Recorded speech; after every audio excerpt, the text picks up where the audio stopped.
tough thing. I mean, obviously my mother comes first. You know, that's where it all started. And the beginning of her chapter starts with it all began in the kitchen of a downstairs rear apartment in a 2-story brownstone in Brooklyn, New York. That's where the foundation was laid. Why don't we give the listeners a little tease, Larry? And why don't you read a little bit from the book so that they can hear what you've started with? Well, I'm going to. I'll do that, but I would rather do the introduction because it better summarizes the whole book. Perfect. So here we go. From the streets and playgrounds of Brooklyn, New York, to the Sunset Strip and the Las Vegas Strip, and at countless stops along the way, the women of Cooking for a Beautiful Woman honed the tastes and wrote the tales of the wonderful life I have known. They were singers and secretaries, classmates and teachers, actresses and attorneys, mothers, daughters, granddaughters, friends, lovers, and mentors. Together and separately, they wove a tapestry of smiles and tears and inspired the warm, funny, tender, and sweet stories that fill these pages. And that about tells it. That describes how I decided. I mean, of course, my mother had to be first. Right. The day the war ended, VJ Day in 1945, I was 6 years old. What an impression that made on me. And our landlord's teenage daughter performed a song that night on. There were block parties all over Brooklyn. They just sprung up. Nobody in the neighborhood even knew she could sing. She performed that night. She's there because she embodies to me the importance of that night in my life and in the world. The next one is just kind of a fun chapter about puppy love, boys and girls together in New York, and how I had secret crushes on 3 girls in my class at the same time, and how I juggled not letting any of my buddies know about that so I wouldn't be teased. The next one is really important. It was after we moved to California. It was the first Mexican girl I ever met, and her family. She was 12, I was 10. We were in the same class together because she had been held back a year because of language issues when the family came up from Mexico, and I had been skipped ahead a year because of the advanced education in New York compared to here. So here we are, a 10-year-old boy and a 12-year-old girl, one from Brooklyn and one from Mexico. And we clicked. Boy, did we click. And I got to know her family. And that's where I ate my first Mexican food, was at her house. And that's where my Mexican recipes are. Then there's the magic of the first touch, where I first danced with a girl during a junior high school dance, where I spent the entire evening trying to avoid dancing until she came up at the Sadie Hawkins dance and asked me to dance, and I couldn't say no because I really didn't know how to dance. Then there's a high school teacher, the Christian missionary, and the kid from Brooklyn. There was a teacher at Burbank High School here in L.A., the most unlikely clicking in the world. She was a 51-year-old former Christian missionary in China, she and her husband. And I was this teenage Brooklyn Jewish street kid, and we hit it off. I mean, it's just one of those magic things that happens between 2 unlikely people. So she had to be in there. For Forever 17 was a teenage romance. It lasted one day. But boy, did it was, what a moment it was in my life. Convertible cars and celebrity bars were my bachelor years, and boy, what a fun chapter that was to remember. Meeting Natalie Wood and kicking myself for not asking her to dinner. Things like that. Hanging out at the clubs in L.A. Just being a bachelor in L.A. and a magical time. So then along comes chapter 9, Marna's time, where things got really serious, and I fell in love. Boy, did I fall in love! And then Jennifer. After Marna and I broke up, Jennifer, the relationship. Marna was the relationship that was supposed to last a lifetime and didn't.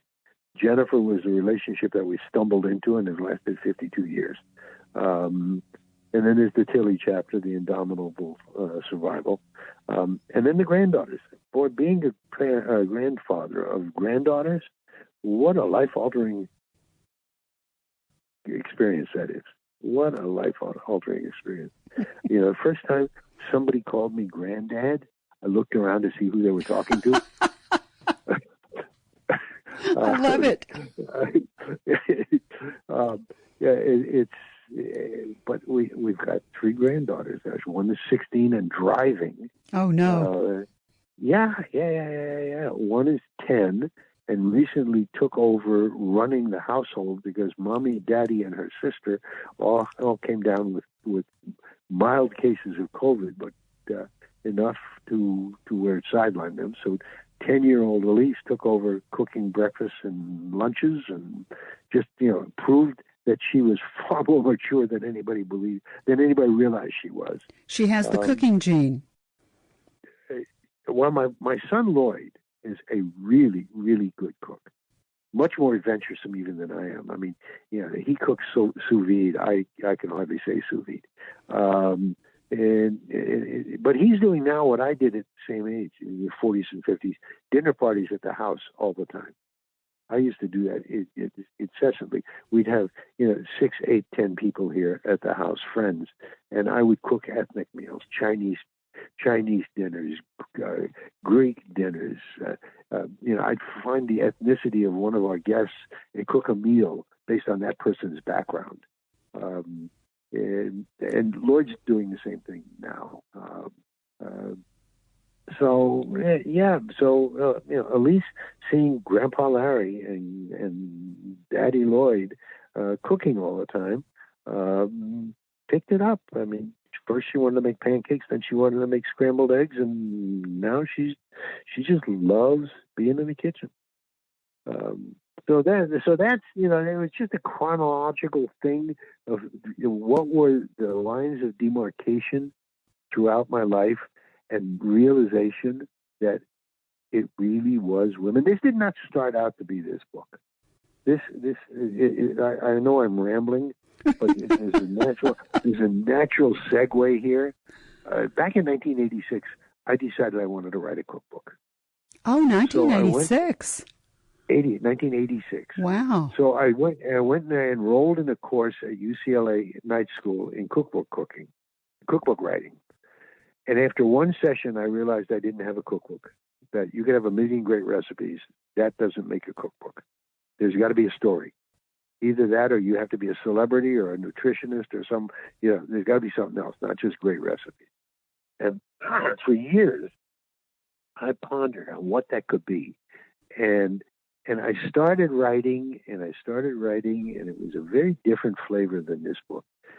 But I went to lunch once with one of the women who worked for me, and we were sitting at the food court at the Fashion Square Mall in Sherman Oaks in L.A., and it's an upscale mall where the women who are there during the day they live an upscale life.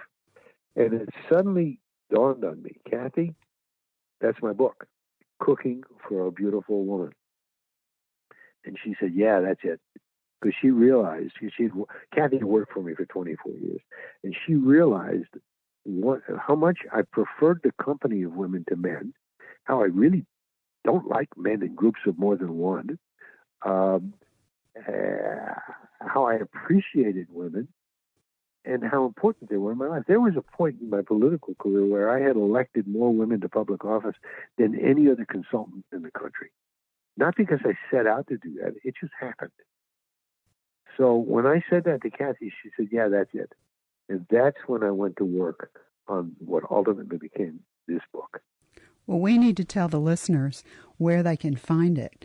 Now, it is on Amazon, and so I know that I always assume that there may be somebody in our listening audience, although in this day and time I can't imagine it, who has not gone to Amazon, and they may be saying, I don't know how to do this.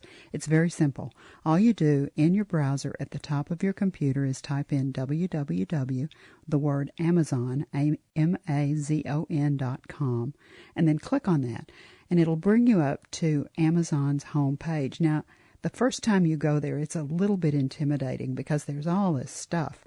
What you're looking for is really a blank space. There's a long, sort of a light gray search box.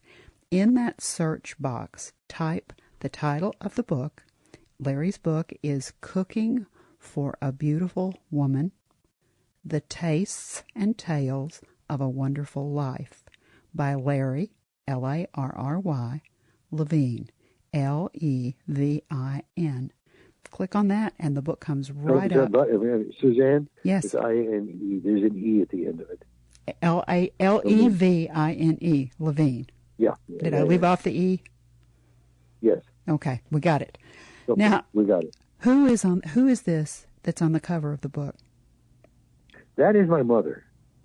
Boy, she was a stunner. Yeah, that is my mother, Norma. Her actual name was Norma Solomon. She sang with the Paul Whiteman Band under the name of Norma Stone. And that is one of the pictures from back in those days. I want to go in a little different direction, if I could, Suzanne. There's a shortcut way that if somebody wants to buy the book, which I hope they will, and I'll tell you more about why in a second, if they go to the website for the book instead, they go to www.LarryLevine.author, and remember there's an E at the end of Levine.com.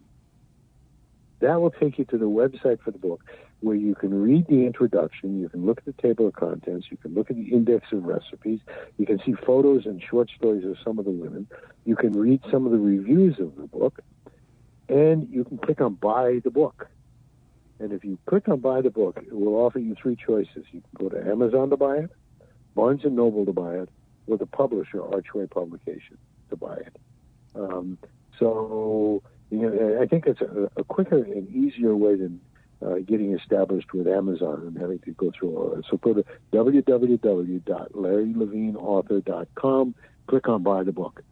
You also there can see a 1-minute video of me cooking a meatloaf and talking about the book. Now, if you really want to do something nice, you'll buy the book from the publisher instead of Amazon or Barnes & Noble, and I'll tell you why. Jennifer, my wife, and I decided that we are donating any royalties, any profits from the sale of the book to breast cancer and leukemia research and treatment. My mother and two sisters each had breast cancer, and Jennifer's 15-year-old sister died of leukemia. I didn't write this book to make money. I wrote it to entertain and inform. And before it was published, quite a ways before, we decided, you know what, we're going to give away all the money to breast cancer and leukemia research.